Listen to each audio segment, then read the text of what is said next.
Բարիգալու Civilnet տաղավարում հյուրընկալել եմ լրագրող սցենարիստ Տիգրան Պասկևիչյանին։ Բարև ձեզ։ Բարև ձեզ։ Շնորհակալ եմ հրավերը ընդունելու համար։ Պարոն Պասկևիչյան, ձեզ հետ անպայմանորեն խոսելու ենք այսպես լայն քաղաքական համատեքստ ունեցող այս կոմպրոմատների, պատերազմների կամ դրանց հրապարակումների մասին, որ այսօր մենք տեսնում ենք եկեղեցի իշխանություն սրված հարաբերություններում, բայց սկզբից մեկ ընդհանրական հարց։ Ձեր կարծիքով ինչու 2018 թվականին սիրո եւ համերաշխության լոզունգներով իշխանության եկած եւ իսկապես այդպիսին էր այդ ժամանակ մթնոլորտը իշխանափոխությունից հետո 7 տարի է չէ անցել 7 տարի անց մենք ունենք բավական պառակտված եւ ամենօրյա ռեժիմով ատելություն գեներացվող հասարակություն։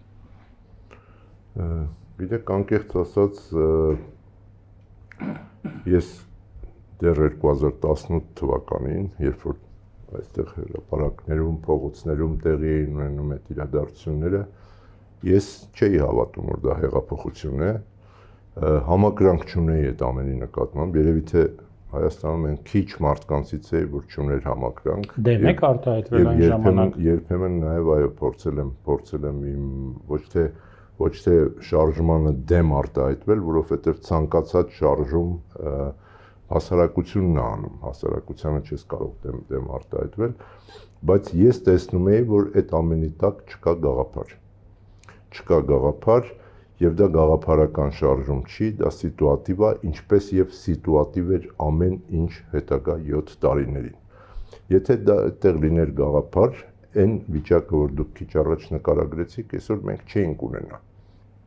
Այսինքն գաղափարով մարդիկ կգային, կդնեին իրանց խնդիրները, կասեին, որ այս բաները պիտի լուծենք եւ այսօր, երբ որ հարցակում կա եկեղեցու դեմ, ասենք օրինակ, այդ հարցակումը գալիս է նրանից, որ իրենք չեն կայացել որպես իշխանություն, որպես քաղաքական ուժ։ Այսինքն ինչ են իրանք պահանջում եկեղեցուց։ Եկեղեցուց պահանջում են վերափոխվել։ Ես օրինակ այն կարծիքին եմ, որ այդ այսպես կոչված հեղափոխության արդյունքում, եթե մեր իշխանությունը, մեր հասարակությունը, մեր պետական կառույցներն իրենք վերափոխվեին, եկեղեցին ստիպված կլիներ ինքնավերափոխվել։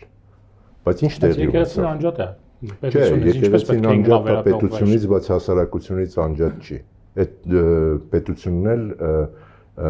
եկեղեցին էլ ունեն մի հասարակություն,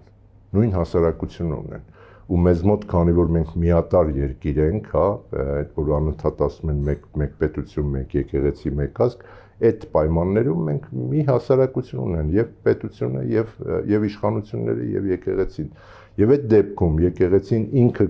պիտի տեսներ, թե որտեղ ինքը պիտի վերափոխվի։ Լավ, դուք մինչև մայիսի 30-ը կամ 29-ներ չեմ հիշում, երբ սկսվեց այս ամենը, դուք հիշում եք որևէ սենց էական որևէ բան, որը ասենք ելույթ, չգիտեմ, հարցազրույց կամ ինչ որ սեմինար կամ մի բան, որտեղ քննարկվում էր եկեղեցու հարցը։ Ես չեմ հիշում։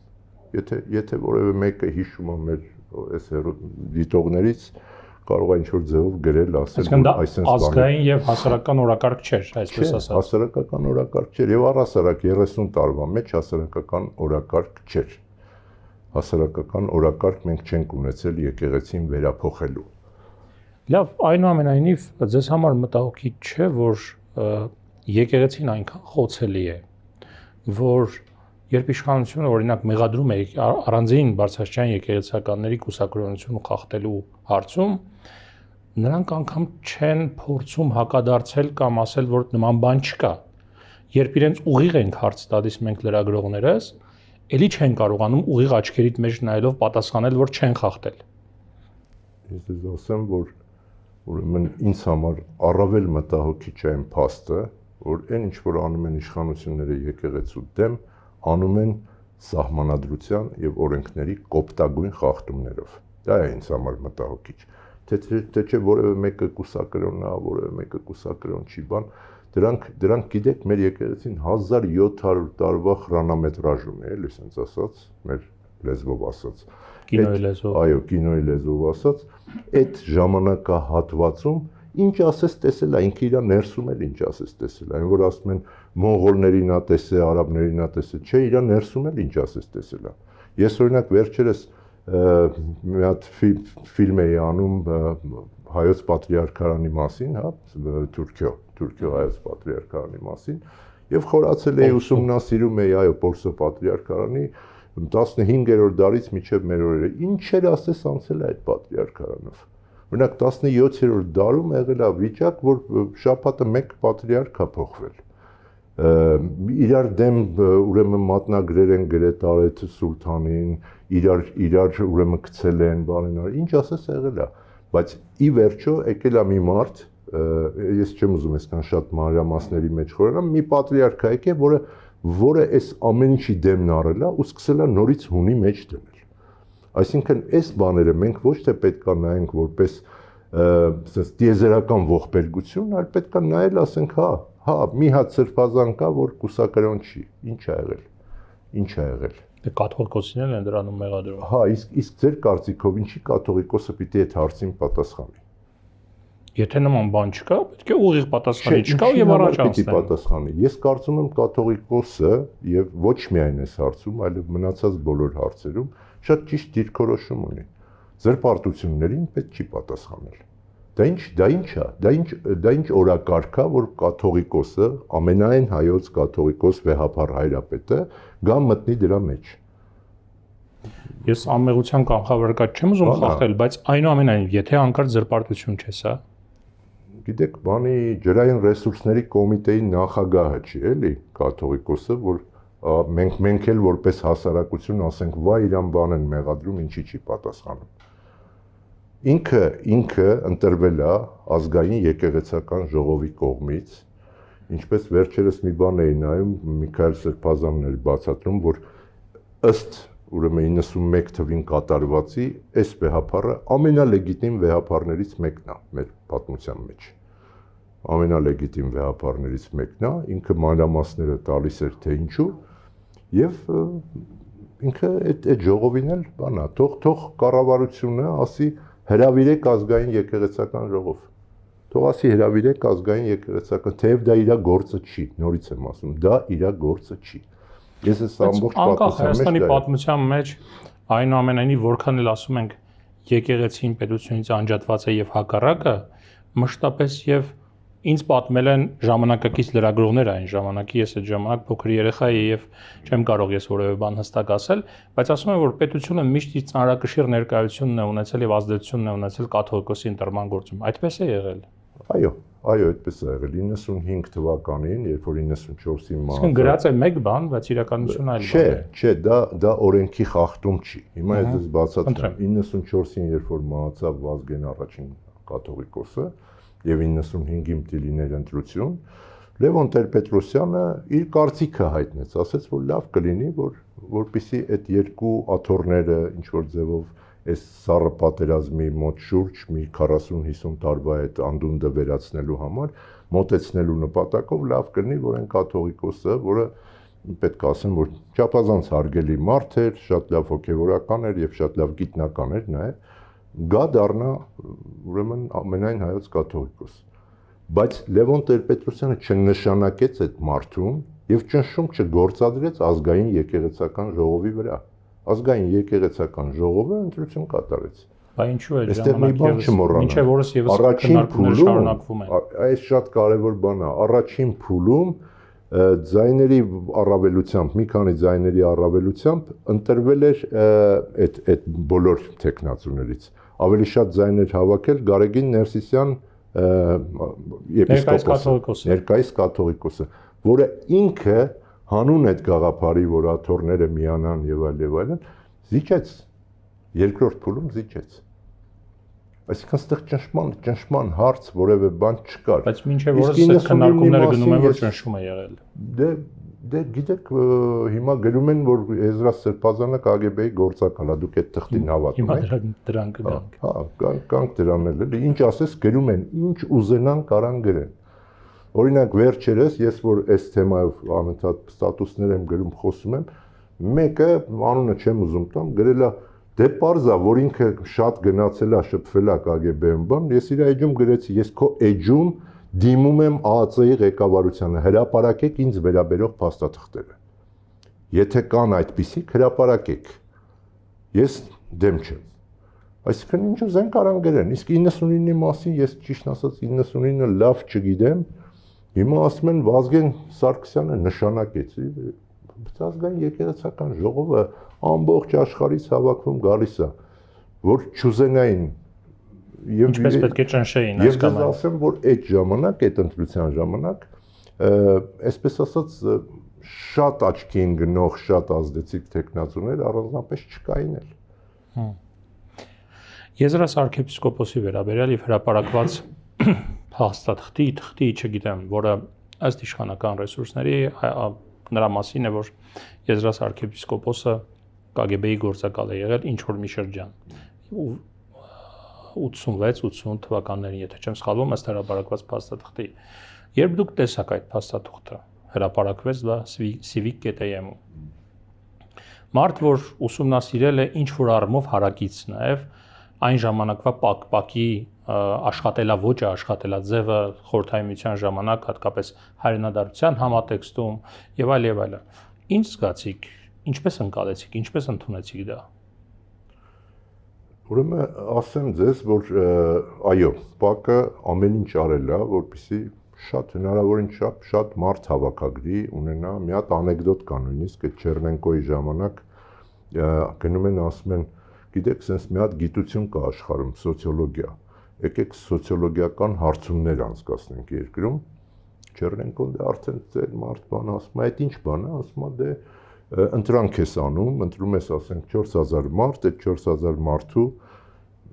մեջ հարցումներ ես անցկացնում, որ իմանաս մարդիկ ինչ են մտածում։ Մարդ ասում է գործ չունենք, մենք 4 միլիոն գործակալ ունենք։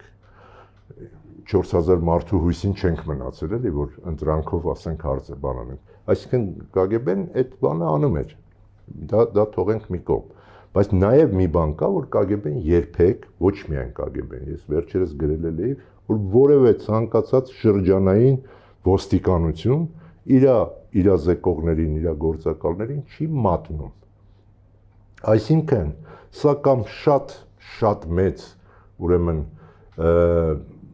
բան ոնց ասեմ, հարված է հասցրել KGB-ն հենց ԱԱՑ-ն հենց ինքը իրան, երբ որ հրապարակել է։ Դա ԱԱՑ-ն է, KGB-ն է։ Երբ որ հրապարակել է, թեկուզ KGB-ի, որտեղ ԱԱՑ-ն էլ է մարդկանց հավաքագրում, այնպես չի որ չի հավաքագրում։ Կամ ինքը շատ մեծ հարված է ինքը իրան հասցրել, կամ սա կեղծիք է։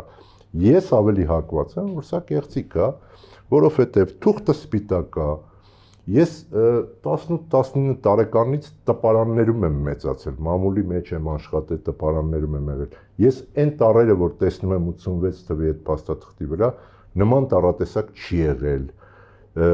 Չի համապատասխանում Լատվիայի, ասենք, նույն բանը, իսկ ըստ սովետական Գեղամ Մանուկյանը վերջերս մի հատ լավ տենց բան էր արել, մաստեր կլաս էր արել այդ թեմայով, որ Չեբրիկովի հրամանը կա, թե ամեն տողը ոնց է գրվելու, ինչ է լինելու։ Լավ, այդ ամեն ինչը մարդկանց չի բանանում, որ սա կեղծիք է։ Ես Քավլիցի, ես չեմ պաշտպանում Էզրաս Սրբազանին։ Ես պաշտպանում եմ իմ պաշտպանված լինելու իրավունքը, որովհետև այ ես ձեզ ասեցի, չէ, ես ցենց հրապարակային դիմել եմ ԱԱՑ-ին, ասել եմ, եթե ես թուղթ կա իմ վրա հրապարակեք, բայց իրանք վաղը կարան կեղծ թուղթ հրապարակեն իմ վրա։ Կեղծ թուղթ ու ցանկացած ձեր վրա, մյուսի վրա, ում վրա ասես, սա խփում է մեր անձնական պաշտպանվածությանը։ Ինչու ձեր կարծիքով մենք հասանք դրան, որ ինչ որ թղթեր են հրապարակվում,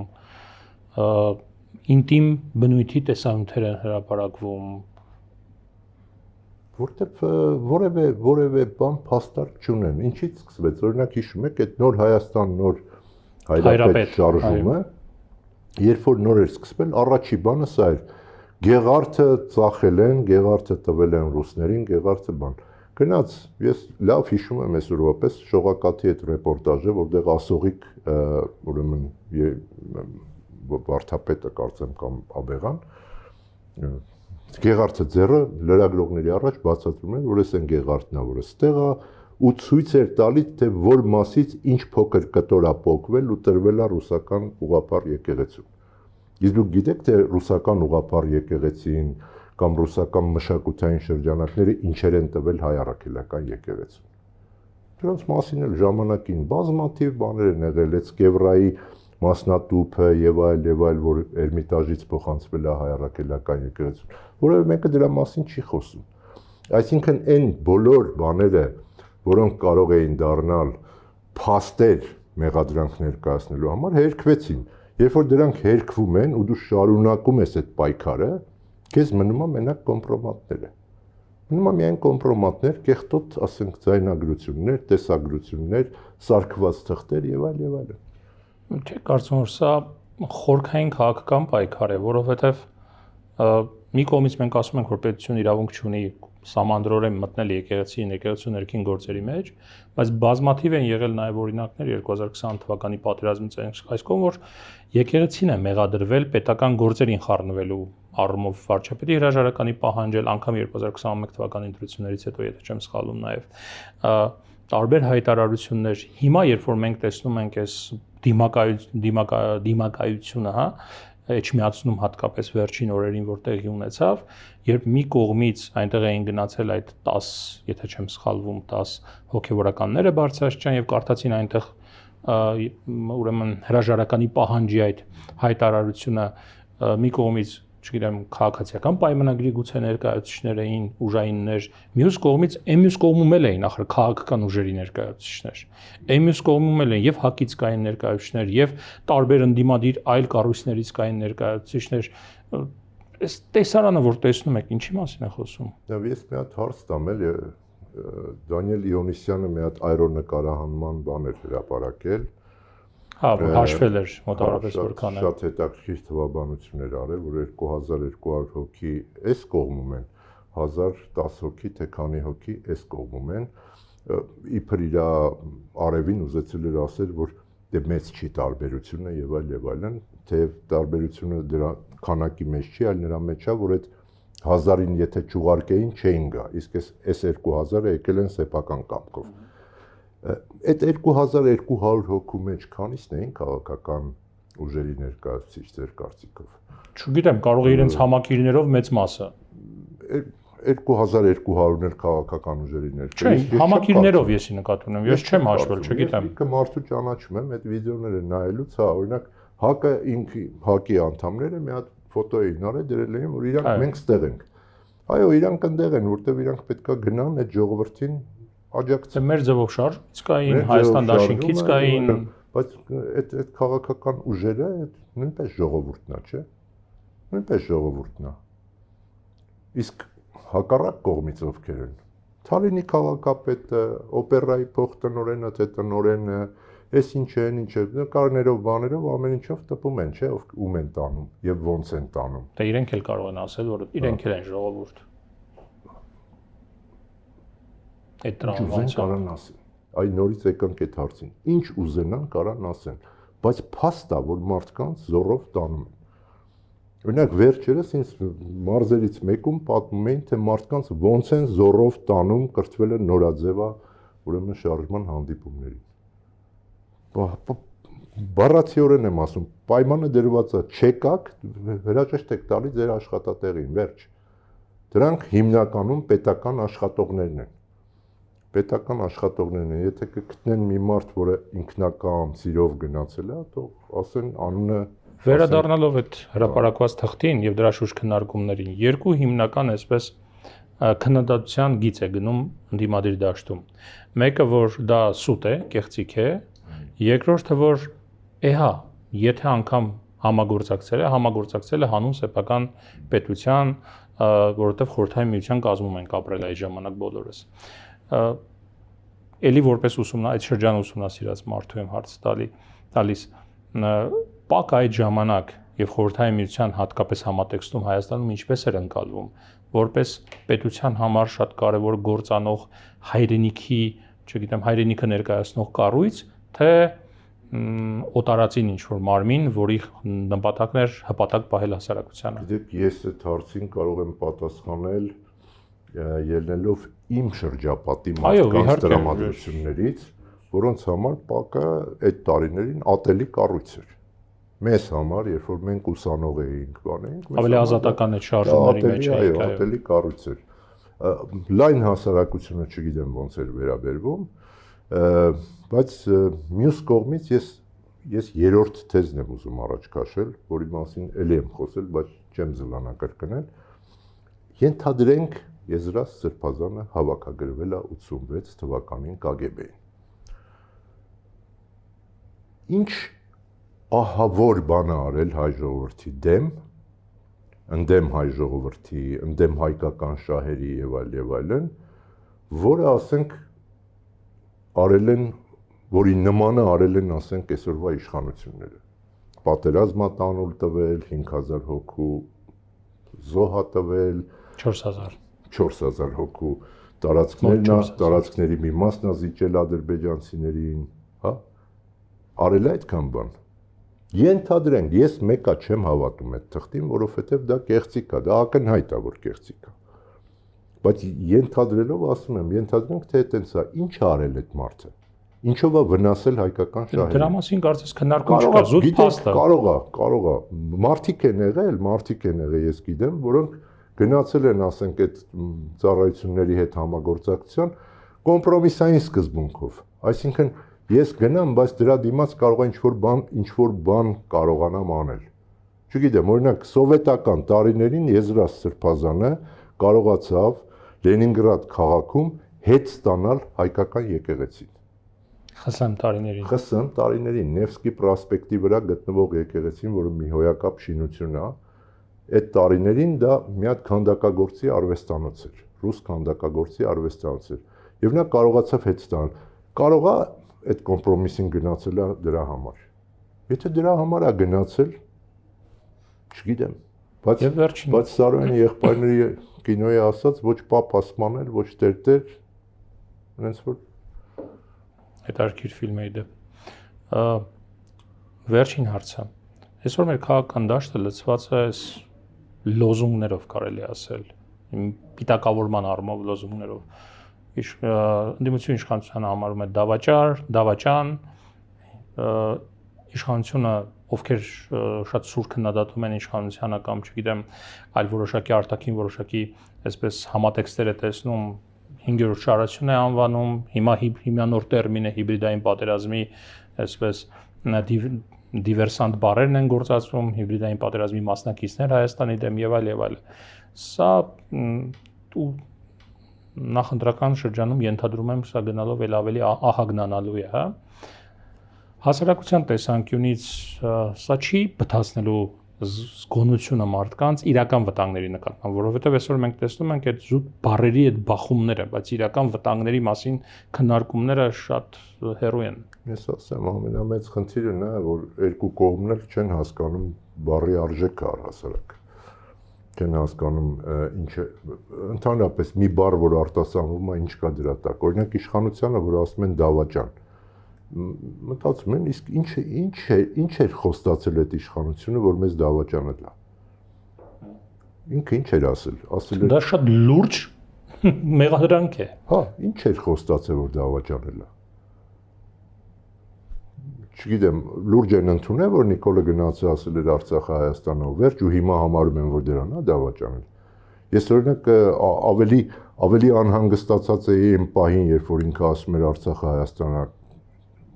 եւ վերջ, քան թե դրանից հետո։ Որովհետեւ ես ավելի անհանգստացած էի, երբ որ ինքը ասենք Սևրի դաշնագրի ակտուալության մասին էր խոսում։ Ես այդ օրերին արդեն պատերազմի հոտը արդեն ոչ միայն ինքը, նախագահը եւ Սեջամը եւ նախագահը եւ մրցության մեջ էին մտել։ Միակ մարդը ազգայնական նարատիվների մրցույթ էր։ Միակը որ կարծեմ մի քիչ խելամիտ բան էր ասել, Արարատ Միրզոյանն էր, եթե ճիշտ եմ հիշում։ Այսինքն այդ նույնն էլ բան է։ Հիմա ասում են 5-րդ ճարասյուն, ինչ է նշանակում։ Ինչ 5-րդ ճարասյուն։ Ռուսաստրուկ, չգիտեմ բան, հիբրիդ։ Ես օրինակ ինքս ինձ համարելով այս լրատվության եւ այլնի սֆերայի, ասենք 100 տարվա աշխատող եմ բանը, ես այտենց չեմ կարող հասկանամ այս հիբրիդային պատերազմը ինչ է։ Ինչ նույնիսկ ձեր Civilnet-ը մի հատ նյութ էր, այդ աղջիկը մի հիանալի նյութ էր սարքել, ես մեկը էլի չհասկացա դրա վտանգը որն է։ Ինչ վտանգ է մեզ սպառնում, որ թուրքական թերթում կեղծ լուր են գրում, Հա, մենք մի քիչ որ ուղեղները շարժենք, կհասկանանք, որ դա կեղծ լուր է։ Որ այդ կեղծ լուրը հետո գալիս է հայկական մեդիադաշտ, տպագրվում է, տիրաժավորվում է, տարածվում է։ Բանը ուզում է իր տեխնացուին նշանակի Էրդողանը։ Եթե մարդը մի քիչ գիտի, թե հայ առաքելական եկեղեցում կաթողիկոսը ոնց է ընտրվում, եւ ինքը կհասկանա, որ ոչ Նիկոլը կարա կաթողիկոս նշանակի, ոչ էլ Էրդողանը կարա նշանակի։ Դուք գիտեք, որ Աթաթուրքի շրջանում առաջին պատրիարքը, որ ընտրվել է Ստամբուլում, Պորսում, Նարոյան arczepiskopos-ը, նրան իշխանությունները չեն ուզել, իրանց համար ցանկալի մարդ չի եղել։ Ժողովուրդը հասել է նրան, որ ընտրել է ինքը իր համար ցանկալի մարդ։ Կարծեմ այս arczepiskopos-ը եւ այս պատրիարքը եւս որ ընտրվեց, դեպքեր էլի են եղել, երբ որ ընտրվել է այն Երջանիկ էին Թուրքիայում։ Հա, պարզապես թուրք իշխանությունը գիտի, որ ով էլ ընտրվի, գալու է իր հետ համագործակցի, աշխատելու է իր հետ։ Այլ կերպ Թուրքիայում պատկերացնել անհնար է։ Նույնիսկ թուրքական պետությունը պահպանում է այդ ընտրության կանոնակարգը։ Ախպեր գնացեք ընտրեք։ Ուղիղ չի նշանակվում այնտեղից։ Այո։ Շատ լավ, շնորհակալ եմ զրույցի համար։ Ես եմ շնորհակալ։ Սիվիլենտ տաղավարում ես զրուցեցի Տիգրան Պասկևիչյանի հետ։ Առողջ եղեք, կհանդիպենք։